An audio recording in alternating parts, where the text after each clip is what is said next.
Awesome. Welcome, everybody. We've got a great crew of folks signed up for the webinar today, as well as presenters. So, as you're making your way into the Zoom webinar, um, we are going to give it just a few minutes here before we get started and get everybody a chance to get in. Again, you're here for gearing up for Bike and Roll to School Day, presenting for the next hour. So, um,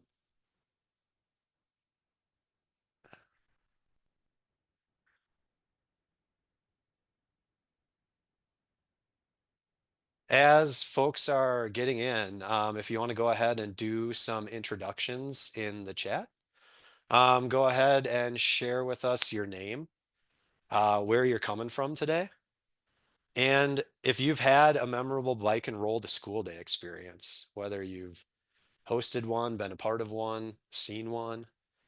Let's hear a little bit about it.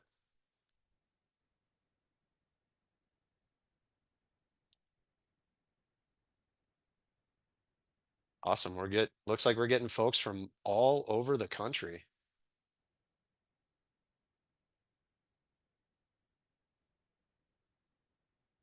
See some folks with experience, see some folks who have not done this before. So we're going to have a great collection of people and opportunities to learn about what's going on.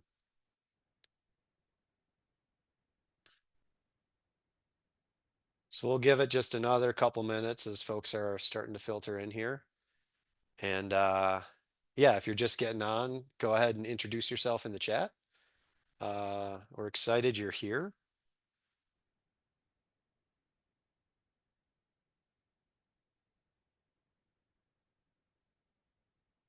Ooh, 144 bikes in a bike rack. That is a awesome bike and roll to school day right there.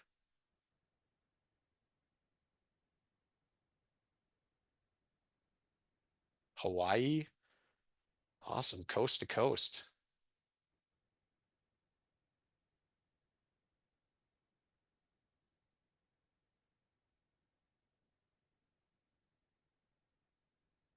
All right. We'll give it just another minute here. And while you're at it as well, if anybody has any tips and tricks from bike and rolls to school day that you have helped put on or been involved in, go ahead and share those as well. We love to hear from you all. You're all experts in your communities of putting these things on.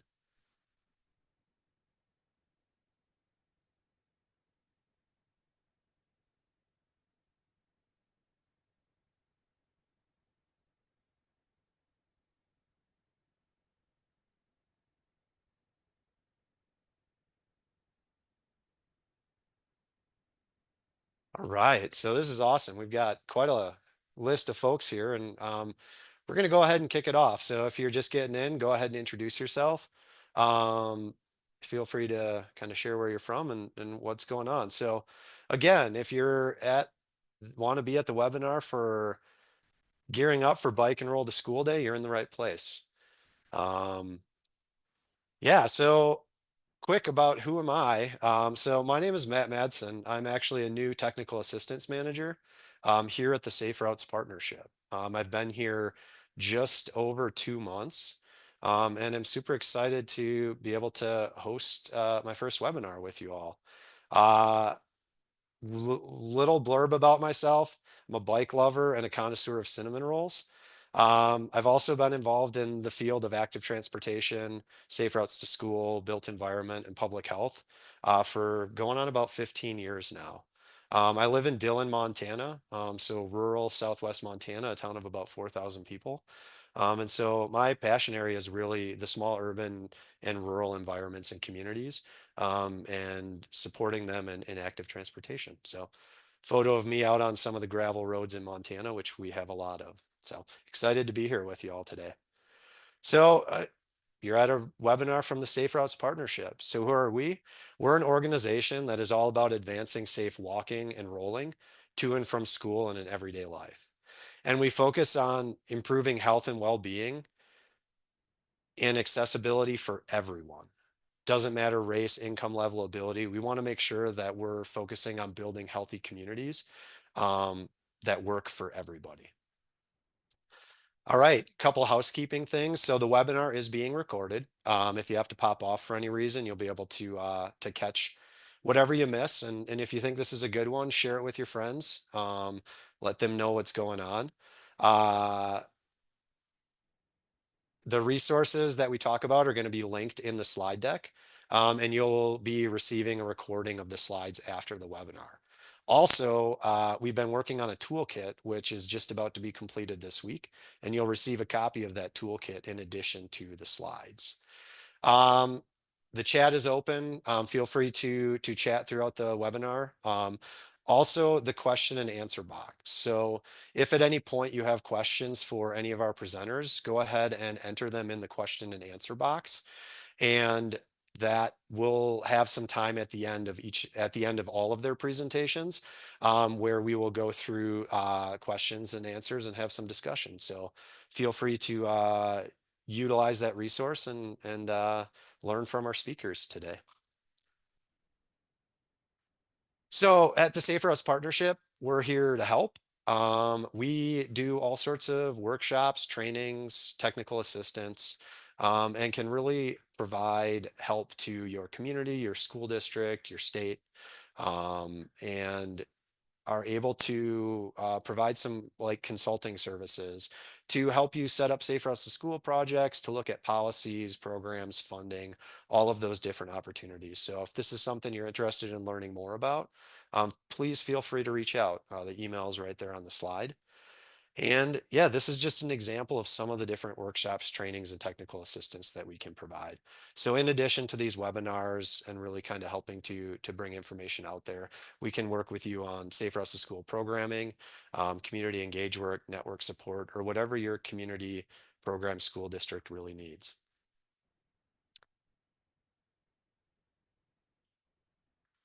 So what is Safe Routes to School? Well, for those who are familiar, it's a movement. It's a program that looks at making school travel safe, convenient, and fun for children of all ages, as well as parents, school staff, and really making the community a safe place for walking, biking, rolling, and scooting. I'm going to get to learn about some of specific programs and encouragement that's going on right now in our presentation today. Also, mark your calendar. Our fall summit is going to be at the end of October, the 28th to the 30th. It's going to be a great opportunity to come together with folks from around the country that do safe routes. And in the past, we've really focused on webinars. We're going to actually try to add some virtual trainings as well this year. So it's going to be a great opportunity to learn from experts in the field, to learn from staff at the Safe Route Partnership, and also to network and engage with folks from around the country that are doing the work. Also, a little plug, we're going to do a focus area on rural. So folks from the small urban and rural communities, tribal communities that want to learn a little bit more about what they can do in their communities as well. Stay tuned for this. Registration is going to open in the early summer, so just stay tuned as more information comes out for that. All right, so everybody loves a poll. Before we get started on what we're going to talk about today, go ahead and get into the poll. Corey's going to open this up for us. We want to know, have you ever organized or been a part of a bike and roll to school day?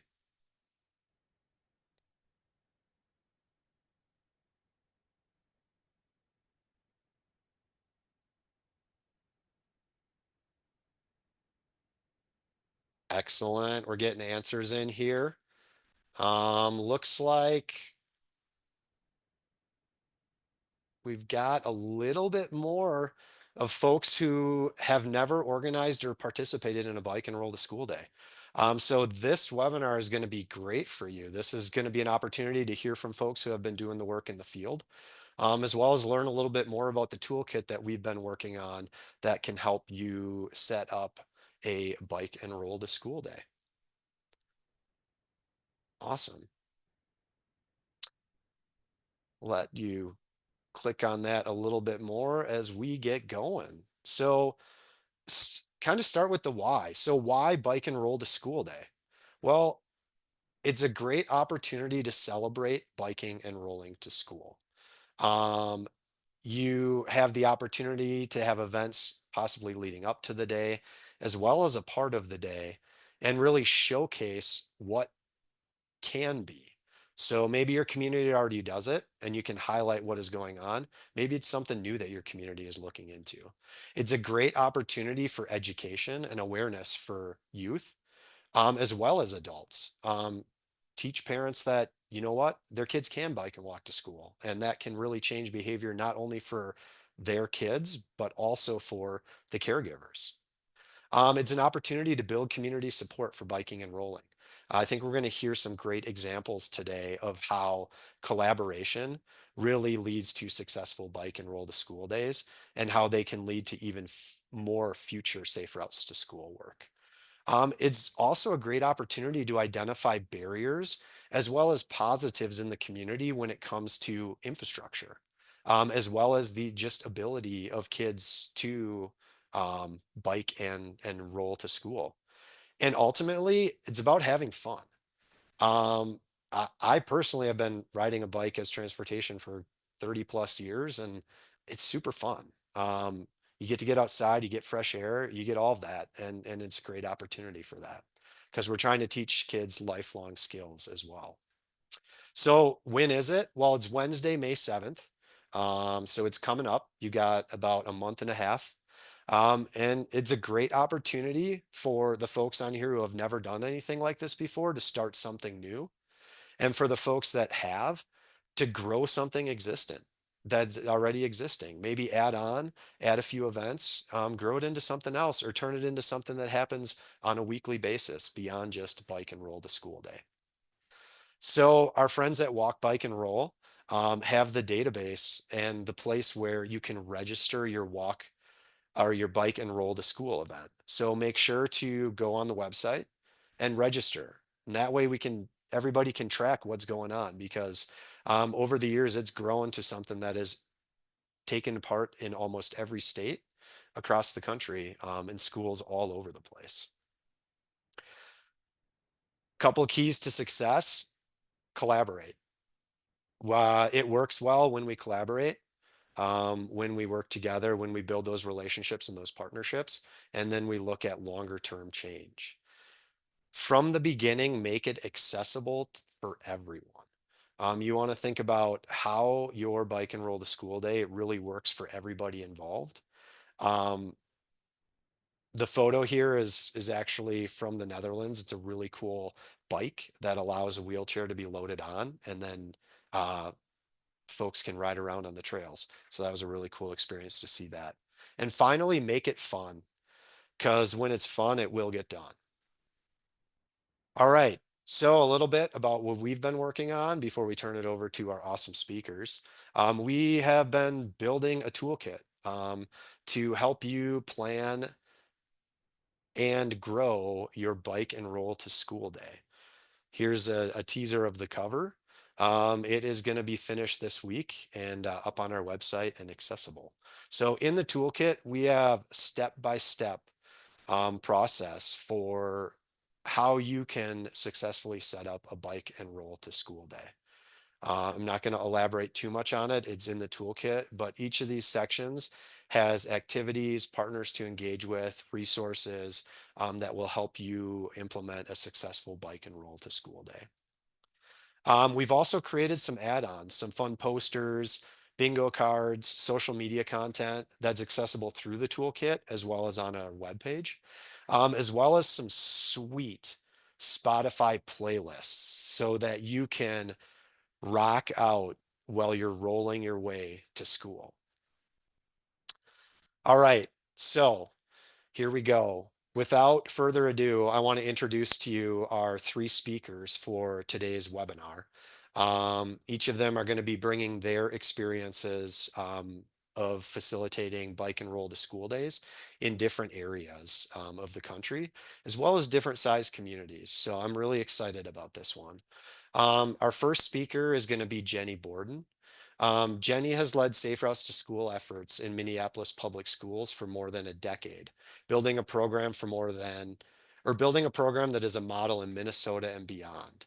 She passionately believes in the school part of Safe Routes to School, centering student input, experience, barriers, and dreams in her Safe Routes to School work.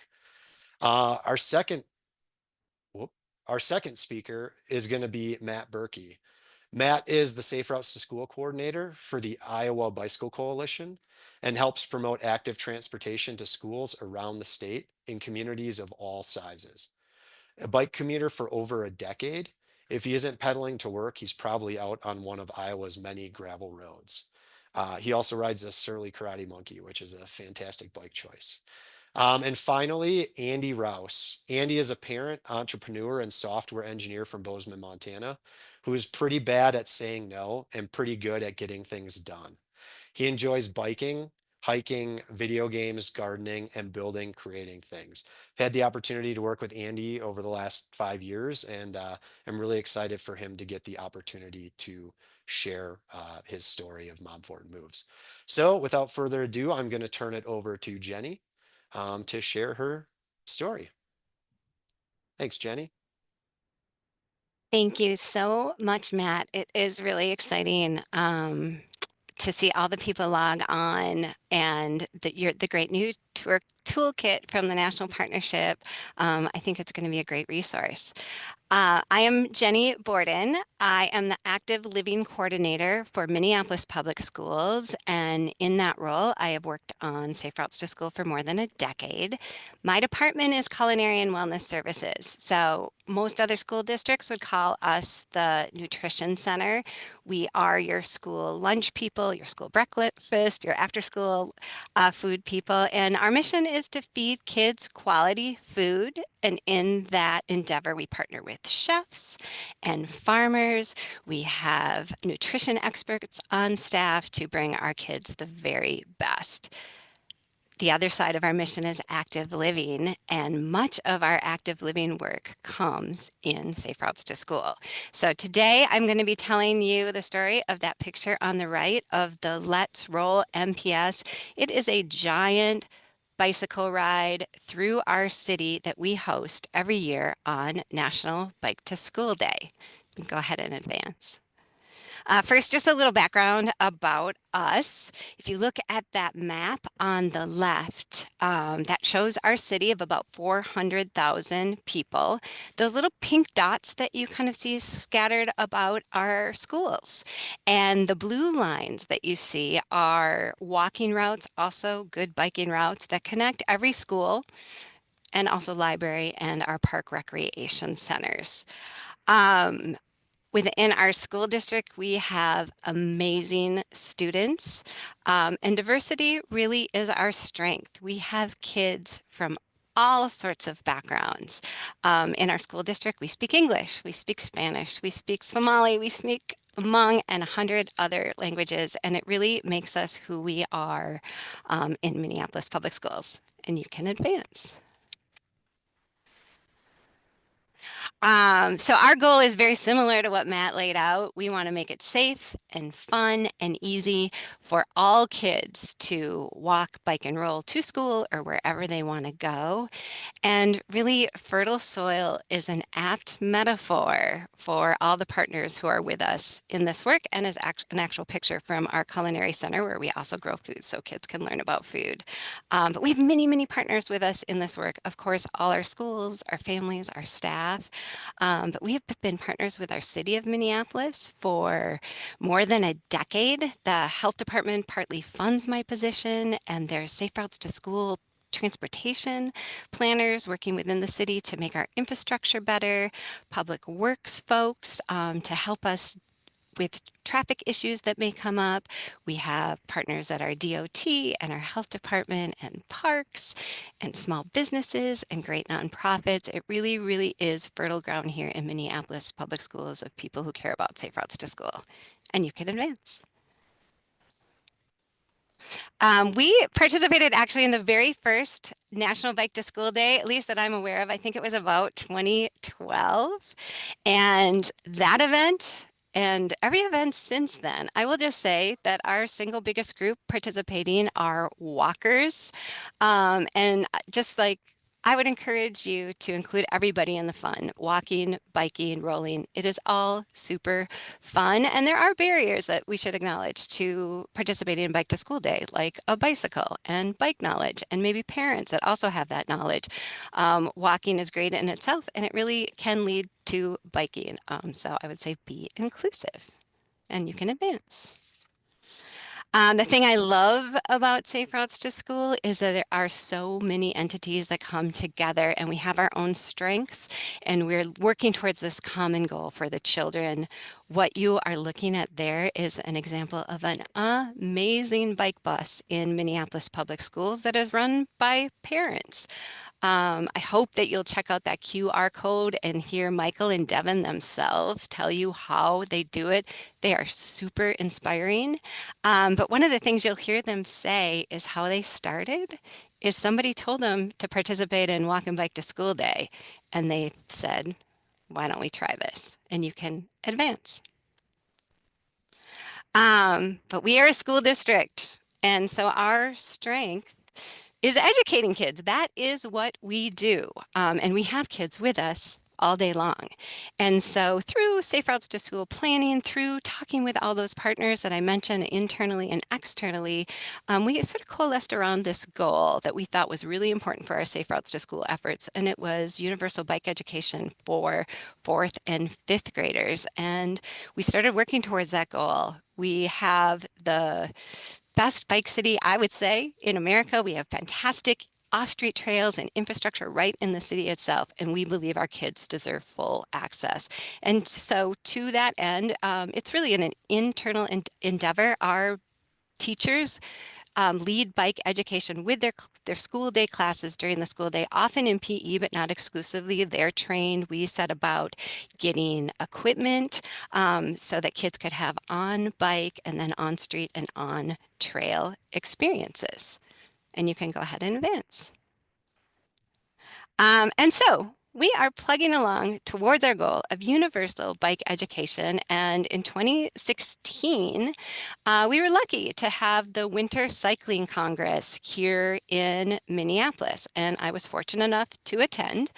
And I will tell you, I was not a real fan of group bicycle rides. I thought that they were flashy, maybe even one-off events that didn't have a lot to do with us and the goals that we were pursuing. But I went to a conference, I gathered with people, and I listened. And I heard the people from, I think it was Chicago Slow Roll, talk about what they were doing there. And I heard person after person say, that they started biking or they started biking again because of their group or bicycle ride and how the bicycle ride was so much bigger than just the event. And I left inspired and you can advance. And so what should we do when we are inspired? You go find your people and you share your idea with them. And so lucky in Minneapolis Public Schools, we had bike leaders already, and I had colleagues working on this with me. And I was like, that was February, and it was probably March by the time I floated the idea. And I said, should we try this on National Bike to School Day? And my people, of course, said yes. And the Let's Roll MPS was born, and you can advance. Okay, so I told you it's a group bicycle ride through our city, always on National Bike to School Day, always in the afternoon, and really is linked to our school bike efforts. So those fourth and fifth graders that are learning how to bike in their schools, they are their biggest single participants. So various schools, like I think we had 9 or 10 schools last year, where by and large they're on our equipment or their school-owned bicycle fleets, and they've been learning the rules of the road. They put them on in practice with their teacher leaders and the caregivers or other kind of chaperones that they have with them. Bike to the Culinary Center where we gather quickly, we review what they know, and then we take it to the streets, children and volunteers to bike together through a loop through the city. And you can advance. And so this is what it looked like last year.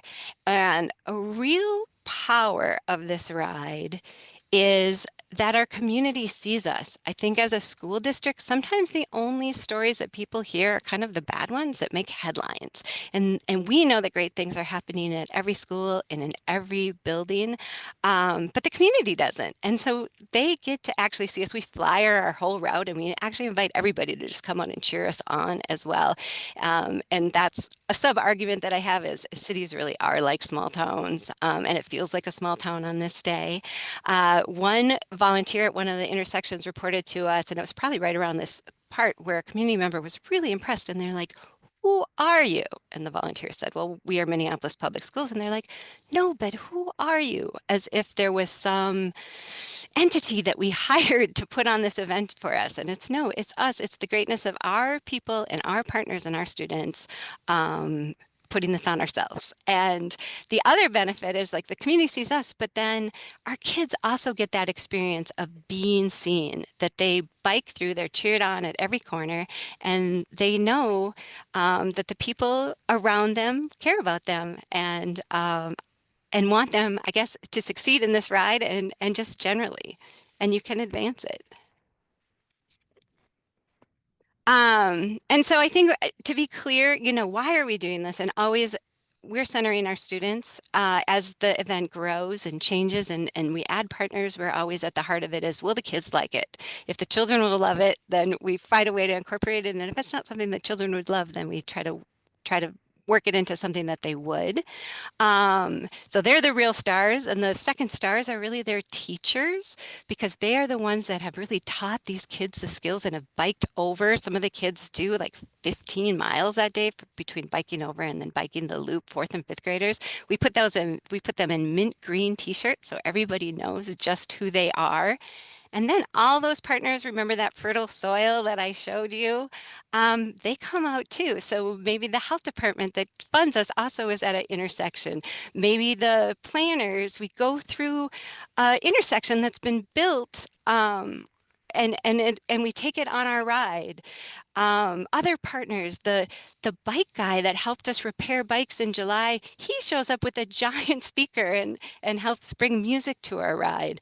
People within our own department or our own school district as well, our superintendent and leadership will show up, other departments will show up, and it really is a coming together. Friendships are born, relationships are born at this event that sparks other endeavors. And from that, you can advance. We're going to end where we started. We are the True Food people. We end with a good meal, and we are nothing if we're not servant leaders. And I would encourage people to look at that model of leadership for their efforts. That is our director, Bertrand Weber, at the end of the last Let's Roll. And he served every student the meal when we ended. Um, I think these times sometimes can seem hard and scary, and we can find joy maybe to be frivolous. And I guess I'm just here to tell you that joy matters. We need to create through joy and through these experiences the world that we want for our children. For 1 hour when our kids bike through our city together, they are free, they are safe, they are happy, and they know that every single person that they come across is for them. And through these joyful experiences, we are able to plant the seeds, I think, that take root and transform the future. Thank you. Awesome. Thank you so much, Jenny. That was a fantastic presentation and such a cool opportunity for students and the community and the school district and everything, and talks about that collaborative nature. So thank you very much for sharing your story. Yeah, thank you. Awesome. And so now I would like to turn it over to Matt, who's with the Iowa Safe Routes School. And so, Matt, it's all you. Hi, everyone. Thanks. I'm as the Safe Routes to School coordinator for Iowa. I have the pleasure of covering 83 out of 99 counties, which is a lot of territory, involves a lot of rural schools. And Iowa, if you look at the events past participated, not a whole lot of reach, 6 schools across the whole state. And then when I joined the Bicycle Coalition in 2023, one of the first things my boss said to me in February was, "You better get on Walk, Bike, and Roll to School Day," to which I said, "What?" But it became a very good way for me to introduce myself to schools across the state to outreach. And the Walk, Bike, and Roll Day has been huge for getting my foot in the door and growing the program. So my first Walk, Bike, and Roll school day, I thought was great. We had over 20 schools participate. And then in October, we added about 10 to 30 schools, and then 40. And we had over 50 schools this last October. And I'm happy to report, as of right now, Iowa has over 60 schools signed up for Walk, Bike, Roll Day. And it isn't even April yet, I think. Still March, right? Next slide. And it's the way to get it out is, and I've talked about this with other Safe Routes coordinators, is you shout it from the rooftops. A lot of people think that if I make one Facebook post and tell people about this event, my work here is done. They put up the mission accomplished banner and then wonder why no one shows up to their event. And it's just, people are busy. They have a lot of things on their plate, and it's just easy to miss something if you only post it on social media once. So keep putting the word out there. You start getting more eyes on it. People share it more often, and just can get growth of the program that way. Next slide. That is true. I am your trusted local news source. Press releases go a long way to get more people interested and involved. One of my first Walk, Bike, Roll days, someone saw the newspaper article 2 days before the event happened and signed up and planned an event in 36 hours. It was amazing. And the news enjoy stories like this, uplifting things. Every walk, bike, and roll day, I've had TV stations come and interview me at the school as kids walk in. It's important to tell the school you're doing that. One time I did that, the media didn't tell the school I was coming, and they were late, so I had to friendly explain why a large single male was hanging out outside an elementary school. Luckily, the news showed up and we cleared that up right away. Next slide. And from the start, it's just getting people excited about the day, telling them what it is through email blasts. I go to meetings across the state, transit meetings, MPO meetings, any bike groups or bike trail organizations, social media, and it's just such a positive story. There's examples from all over the country. It's such an easy way to get the word of Safe Routes to School out there. Using Walk, Bike, Roll Day to introduce people to the concept of Safe Routes to School has been huge as well. Inviting your local politicians. This was in Iowa City. The other side of the school, there's a cornfield, but we invited the mayor and city councilwoman, and they were there greeting the kids, handing out stickers and pencils. And that was a very exciting way to celebrate the day. And I like getting the community involved, getting people there just to greet the students coming, high-fiving them, saying, "Hey, great job walking to school today." Goes a long way to building relationships. Next slide. Something we have here in Iowa, there's a lot of remote schools, hard to get to the place. A lot of kids that live on farms. Even when I was growing up, it was a 45-minute bus ride to kindergarten. So I wasn't going to walk the whole way. And part of what we do is make communities understand you don't have to walk the whole distance. Sometimes you do live 10 miles from school. So what we did here in Hinton, Iowa, where they just have a K through 12 building, we planned a remote start. So the kids that live in town, the ones that are bused in, the ones that are driven to school, everyone met at the city park at the same time. Even the school buses pulled up there, and the whole school walked in together. And that way we make sure that no one is left out of the activities. Everyone gets to participate. Everyone has a little bit of exercise in the morning. Next slide. In Conrad, Iowa, population 1,000, especially for those younger kids, what we're doing in some of those really rural schools is we're just going to take a walk during the school day. I think it still counts. It gets the kids out there, gets them exercising. We can walk through town, go to the library, go visit someone. Next slide.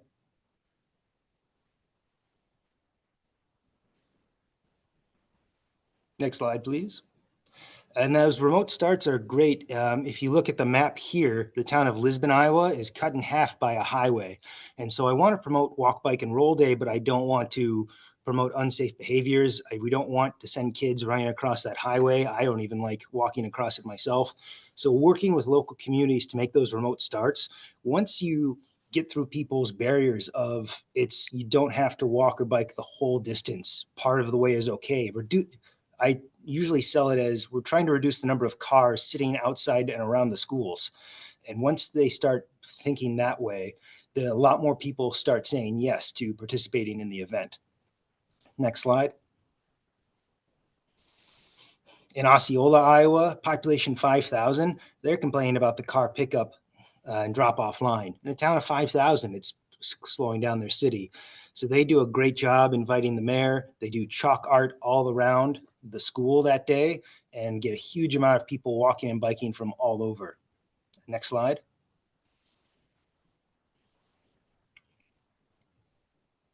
Next slide, Matt.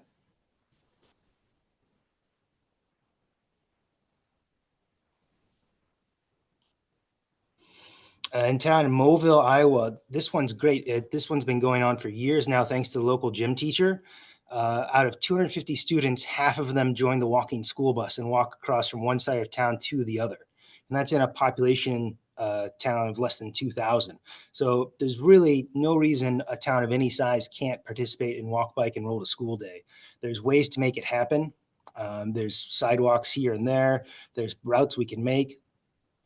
And then just trying to see anyone that says no. How do we turn that no into a yes? Next slide, Matt. And partnerships are a big part of helping me keeping Walk, Bike, and Roll to School Day going. I can't cover all 83 counties at once and be there everywhere. So libraries have been a huge help. And in Perry, Iowa, they started a walking school bus. They do it every Friday, and just for Walk, Bike, and Roll to School, they did it on Wednesday that day, even though I said it's okay, you can just do it on Friday. But having local partners like that all over the state are a huge help in getting me to reach more communities. Next slide. And when communities say no, I don't just walk away. I ask why. Why no? Is it not safe to walk to your school? Do you not permit it? Is it too hard? And we turn those no's into positive events by spinning them into walk audits. We evaluate the area. We go, why aren't kids walking to school? Why don't you want to promote active transportation? And we'll do this again anywhere. The town of Clarence, population 1,000, we did a walk audit of the middle school, high school there, and to figure out why aren't kids walking? What paths are they taking? It is great doing a walk audit in a town this size. It's 7 blocks by 3 blocks. So you get the walk audit done pretty quickly compared to your big cities. Next slide.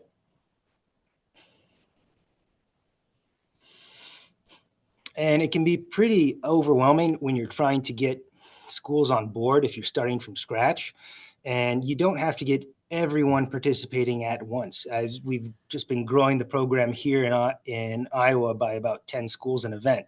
And it can be as small as I say is just one family chooses not to drive to work, drive to school that day. That's a win. That's something that we can grow into something bigger. And so working with school districts, working with cities like the city of Dubuque, we have over half the schools participating there. And working, especially in the more rural counties, a huge partner has been the county public health departments. They want to get more people walking and moving again. And they've been huge champions in getting these rural schools, these hard to reach districts signed up for Walk, Bike, and Roll a School Day. And now in Iowa, we have 2 school districts, the city of Ottumwa and the city of Cedar Rapids. The entire school district is now on board with Walk, Bike, and Roll a School Day. So those took over a year of relationship building. So if someone says no the first time, just keep mentioning, hey, this school district participated last time. We got this city on board now. Why can't we do it here? And that helps work with a lot of rural people who tend to be stubborn. Like Shelbyville did it. Why can't you? Thank you for your time. This is my P.O. box if you want to send me a postcard, and Township and Range for all the map nerds out there. Awesome. Thank you so much, Matt.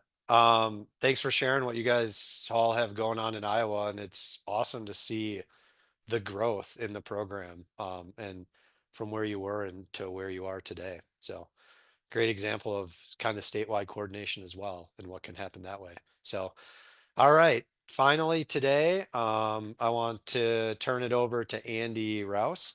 He is gonna share a little bit about what happens at one individual rural school district in Montana. So I'm going to turn it over to you, Andy. Thanks, Matt. And thanks for everyone for joining. So, as Matt said, I'm Andy Rouse. Um, I'm a parent who has been working with what is our Safe Routes to School program at a singular school. So I think we're an example of a very small operation that just moves forward and get things done, and does it our own way. And I'm going to share today kind of what that looks like with some very specific tips for organizing and running Bike Walk to School that probably apply really at any level. So Montfortin Moves, we're a small volunteer group that is focused at our school on active lifestyles and transportation safety, so safe routes to school. We restarted about 4 years ago with the help of Matt, actually, during COVID, and we kind of just got going over WebEx, and it's really kind of grown from there. At this point, we're still quite small, but we operate under a committee under our school's foundation, which gives us a nice home to do these activities under. So we do quite a few things, but I'm going to focus on Bike Walk to School for the next few minutes, as that's why we're all here. So to set the scene, Montfortin School is a K-8 public school based in a suburb of Bozeman, Montana. We have on our little campus 2 buildings that have about 700 students, and it's rapidly growing, as is all of Bozeman. So we exist on sort of the rural urban boundary of the community, and that creates some interesting challenges for us. Geography wise, 2 of the busiest roads in the state intersect our community, so we have to contend with that for all of our logistics of getting kids to school. And we've been around for a while. Our school was established as a 1-room schoolhouse in 1988, which is kind of a fun heritage to have. I'm going to focus on how Montfortin does Bike Walk to School, and we do it our own way. And I think that's maybe a key, is it's about having fun and getting outside. And there's some good guidelines, some good toolboxes, but we have adapted those to what works for us, and have been gaining momentum and building from what started kind of small into growing, with ambition to grow bigger. A key thing for us is, I think there's a separation of bike and walk to school days. We just always mash them together because more options, more fun. So for us, we encourage both the rolling and the walking, and our primary ways to participate are through bike trains, which we organize from our further out neighborhoods, followed by we have a large walking or a bus population. So to give them an option, we organize what we call walking school buses, which is, I think, the same as Matt was saying, Matt's remote drop-offs. So I'll talk a little bit more about how we do those. And then for those that are close by, we have a lot of self-participation, and a lot of people choose that as well. Okay, a lot of what I'm going to focus on next is just actual organization and logistic tips that I've learned over the 4 years of doing this. And that all starts with communication and planning. So communication, I'll echo, is key. There is no one channel that works, and you can't just message one time. So what we use are posters around the school, which are really effective to get the kids excited. If the kids ask about it, they talk to the parents, and that causes participation to happen. We have really good social channels at our school, as well as official school newsletters that we have access to and announcements as well. So across the spectrum, we can usually get the message out to everyone. And also at this point, people are expecting this, so they're looking for it because we've been doing it for a few years. For details wise, I think it's super important to have a lot of detail, and we build ours out through a small web page we have on our foundation site. I've got a link here as well as a QR code to get to it. I believe a lot of detail and specific logistics builds trust with the parents. For us, it's quite an ask for me to say, give me your kindergartner. We're going to ride 2 miles along a really busy road to get them to school, and for them to believe that their student will be safe doing so. So that detail, and I think also the maps in particular, go towards building that trust and getting that participation of even the youngest students. Now, on planning and communication timeline wise, we've got, I'll say once you've done one, it's kind of momentum from there. It's much easier to do the following, but they're not that hard to plan and organize, and they don't take that much time. I think about starting a month ahead is milestone or date one for starting to get a general plan. And this is where I like to recruit leaders and confirm leaders for my different participation areas. Having leaders or responsible people makes sure that I have a lot less on my plate from central organization. And this is also where I plan routes. And if I've got new routes, I do a walk audit of those. And I'll talk a little bit more about that with the school bus. 1 to 2 weeks before is when I start actually promoting the event. We found with all of our PTA and school events that there's kind of a sweet zone of announcing and then promoting things, and that's no more than 2 weeks before. I don't know what the phenomenon is, but if we do more, people forget about it. But I think we're all, as parents, living in a 1 to 2 week sort of outlook period, and that seems to be about the right cadence to get maximum participation. So that's where our announcements, emails, and posters come in, and that's where I also start recruiting volunteers and helpers. Those are not leaders necessarily, but adults who are signing up to come and help with one of our participation areas. And we use Sign Up Genius for that. And I think having them sign up is important because it's sort of a commit where we get less dropouts or people not showing up. So we use that as a tool to know we've got enough people and also to nudge them into being someone we can rely on. The week of, there's more communication, and I'll go more into this about how we do our buses, but I speak to all bus drivers and I hand deliver them instructions. And then finally, the day before is another busy day, reminding everyone through every way I can that tomorrow is the day, what time it starts, and then in particular, communicating with all my volunteers and helpers so that they're reminded. I feel confident they're going to show up and everyone knows what's going on. Okay, so getting into our specifics, I'm going to start with bike train because that's some of the most fun ones. We've got a lot of from 4 years tips on what we've learned that I think will probably be somewhat in the toolkit.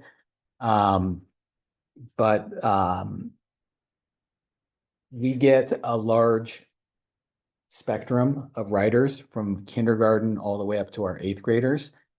And so we've got to contend with those different abilities and also large groups. I use that to my advantage where I've got older kids who've ridden with me for a while, and I like to challenge them and assign them as helpers to younger kids to the point where I'm pairing them with someone who's a first-time young rider so that I've got a little bit more, I guess we've we've got a helper for them and things go a lot smoother. So that works really well.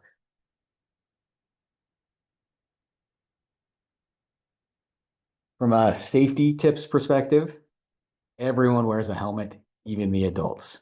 I've never had a problem with this, but we've always messaged it and it's become part of the culture. And I think it's important for one, for the safety of the participants, and two, especially for the adults, we need to model behavior that we want our kids to follow. So I require my adults to wear helmets and make that very clear.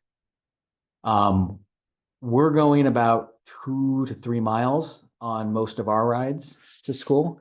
And so that's not a huge distance. It's pretty achievable even for my kindergartners who know what they're doing. But I always remember to bring a couple things along. A first aid kit with Band-Aids is an obvious one, but a second is water bottles. Not, I think I've used more water bottles from a first grader or kindergartner who's just, they're on that last leg and they're just tired from pedaling and hot. And that little bit of water I carry with me helps bring them back and gets them to the school. So a small thing to help ensure you've got success for everyone riding.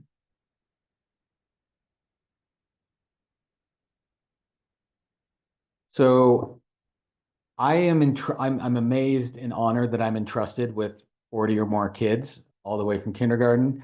And I like to demonstrate and be organized to demonstrate why that trust should be given. And that I think I've earned in some of our practices are help achieve that. I do, when kids are dropped off, a sign-up sheet, a sign-in sheet, so I know everyone who's riding with me, the parents' names and their contact information. And we ride both ways, but not all kids ride to and from school due to scheduling. So I make sure that I know everyone who's coming back with me. It's important so I don't leave anyone behind. In the 4 years we've done it, I've only left one kid, and it was my own. So I forgive myself for it. But that sign-in sheet has made it so that we haven't forgotten anyone. And I also communicate with those parents that don't join us for the ride. We make it very clear that you don't have to be available for your kids to participate. We've got adult volunteers to enable everyone. And so I always text the parents who weren't coming with us when we arrive at school and also when we're leaving at the end of the day so that they can feel secure about their kids and also sort of participate or observe the event as well. And I'll send some pictures if I get some good ones with those texts. Sorry, one more thing for the kids before, that's what we do at the where we leave. A key thing is once you start your train and you arrive at school, everyone scatters and it's chaos. So it's important to make sure every kid knows where we're meeting at the end of the day so that we're all gathering in the right spot and no one gets left behind. Okay, switching to tips for the ride. You cannot have enough adults. We can do a bike train with about 4, but I like to have way, way more. So the more, the merrier. And if you can, with the adults you have, I establish a lead bike that is an adult that no one goes past. That is a hard rule that we drill into all the kids, and they are really good at observing. And then I like 1 or 2 sweepers at the very back. Now I say 2 because inevitably something is going to happen someone's going to have an issue, whether that be a small crash or equipment issue. So if you've got 2, 1 adult can stay behind and the other can stay at the end of the group. We have a particular challenge in our neighborhood, in our route with very busy roads that have a lot of crossings and drivers going very fast. So we use our adults in a technique to help keep our kids safe by sending my surplus adults who aren't leaders or sweepers up ahead along the route and stationing them at crossings or busy places that are dangerous. So they effectively act as body shields, allowing all the kids to pass before they then get back on their bike and catch up.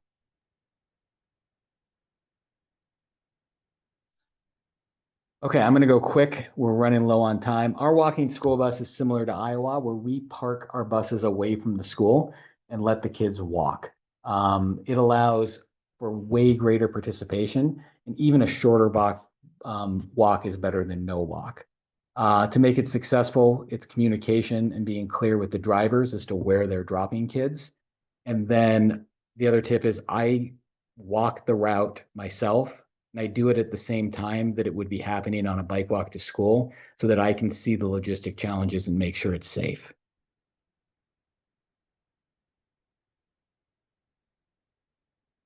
And I'm going to go past this slide, Matt, because I think those were the key things. Kind of in conclusion, we like to do things our way for what works at our school. That involves changing the format, but also being flexible with the dates. We do Fridays instead of Wednesdays because we get better parent participation. And we also, being in Montana, have questionable weather. So we will push our date sometimes by a week or two just to try to minimize the risk of snow. And I've never canceled one due to weather yet, knock on wood. Final kind of tips are to accelerate our programs, we did participation prizes. We've done a couple things from stickers that help promote your program, and then also to something more practical and also safety oriented, which are next slide being bike spoke reflectors. We're able to get them for very cheap and do them multiple times. The benefit of the spoke reflectors are it's a fun prize, but it also increases the safety for wherever they're riding or at any other point outside of bike walk to school. And so I'll conclude with thank you for listening. Again, my name's Andy Rouse. My contact information's on this slide, and you can follow along of what we're doing at Montfortin at our website and social channels. Awesome. Thank you so much, Andy. It's so cool to see the program continuing to grow and parents and students being bought in. So awesome. So let's say a huge thank you to our three speakers for sharing their stories, Bike and Roll to School Day. We have a lot of questions in the question and answer. We have time for a couple, and then we'll get you the rest of the answers in the email. So feel free to add more if you need to.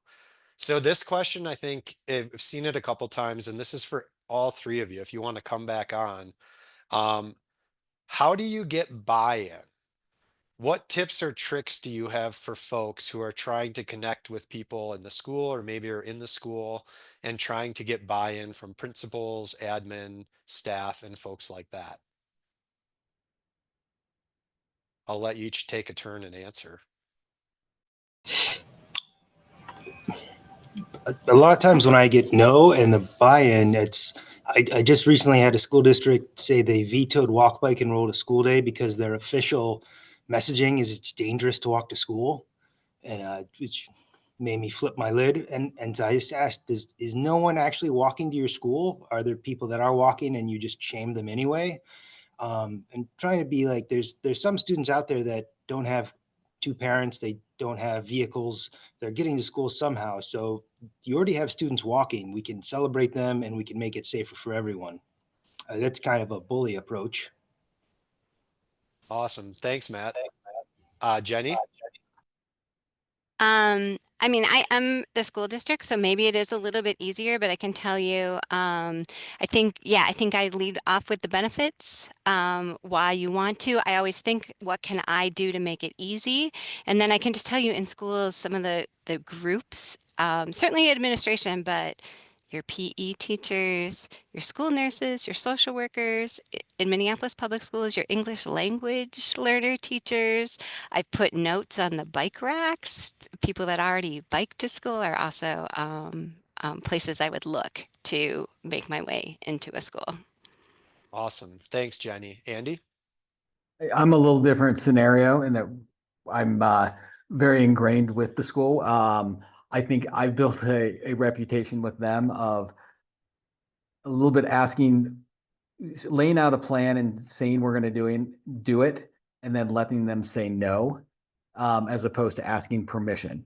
And everything we've done is reasonable, and I think we've built trust that that has worked for our little district and how we go about things.